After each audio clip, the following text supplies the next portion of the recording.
Hallo und herzlich willkommen bei der Küchenhexe. Heute Nachmittag gehe ich auf Besuch, ich bin eingeladen und die Gastgeberin, die mag so gern Gugelhupf essen und Himbeeren liebt sie auch. Deshalb habe ich mir gedacht, machen wir einen Himbeergugelhupf. Der ist wunderbar einfach zu machen und schnell natürlich. Ja, und was ihr dazu alles braucht, seht ihr zuerst einmal auf der Zutatenliste.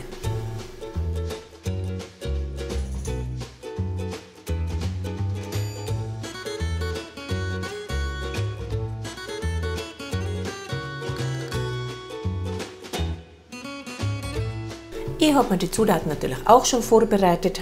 Butter ein bisschen weich gemacht in der Mikrowelle. Dann braucht man ein griechisches Joghurt, Eier, Zucker, ein bisschen Orangensaft, Vanillepaste, Mehl und Backpulver und natürlich Himbeeren. Das wäre es dann schon. Und der ist jetzt wirklich einfach. Butter und das griechische Joghurt und die Eier, Zucker, ein bisschen Orangensaft und ein bisschen Vanillepaste. Alles in den Topf geben und einfach mal glatt rühren. Das ist auch relativ flott vorbei. Dazu braucht man keine Küchenmaschine. Das kann man natürlich mit dem Handmixer genauso machen.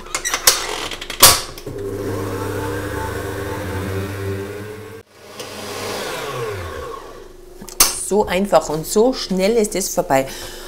Und wie man sieht, der ist nur glatt gerührt und man sieht sogar, dass das Ei leicht abgesetzt hat. Das ist in diesem Falle ganz egal. Das kommt vom Joghurt, weil wir ja so viel Joghurt drinnen haben.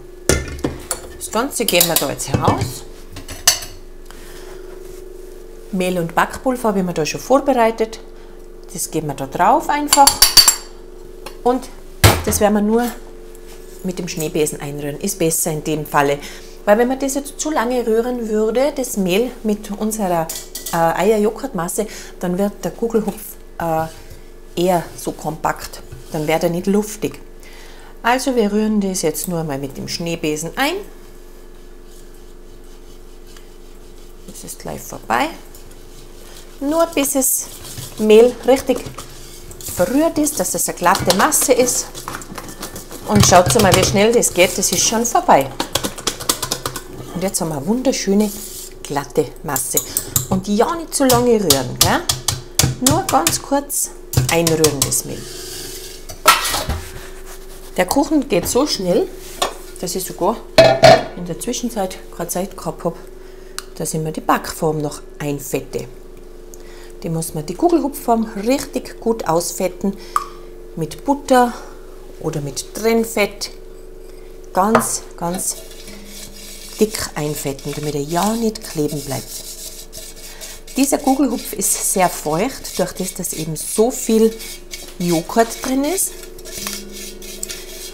Und dann braucht der natürlich schon ein bisschen, bis er durchgebacken ist. Also der ist 1 Stunde mindestens im Backrohr.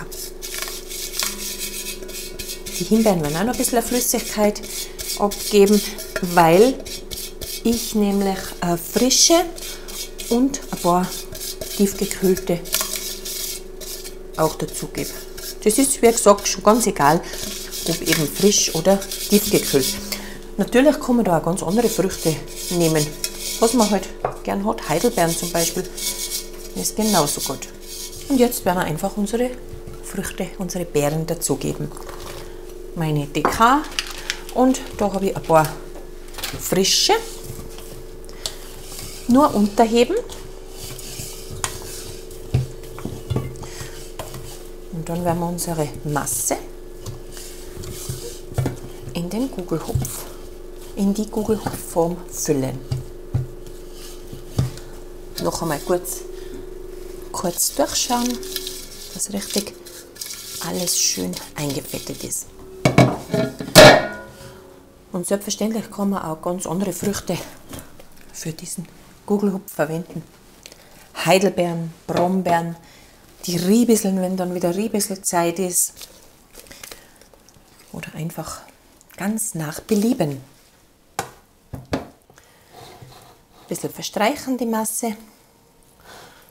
Da ein bisschen beim Kamin dran drücken, wenn er aufgeht, dass er da eine kleine Steighilfe hat. Gut. Ja, und jetzt für 1 Stunde ins Backrohr. Einfach 180 Grad Ober-Unterhitze.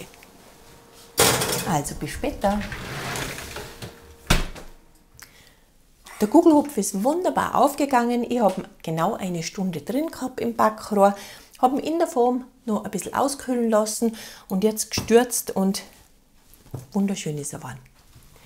Jetzt geben wir ihm noch ein kleines bisschen Zucker und dann werden wir ihn gleich anschneiden. Schauen, wie er ausschaut drinnen. Er duftet fantastisch von den Himbeeren. Jetzt schauen wir gerade noch. Der ist total flaumig, locker. Ein toller Gugelhupf. So, schauen wir mal, wie der ausschaut. Ist der nicht herrlich? Sieht man das?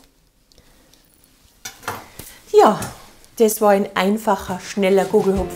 Vielleicht hat euch dieses Rezept gefallen, dann probiert es aus, macht es noch. Es ist keine Hexerei. Bis zum nächsten Mal.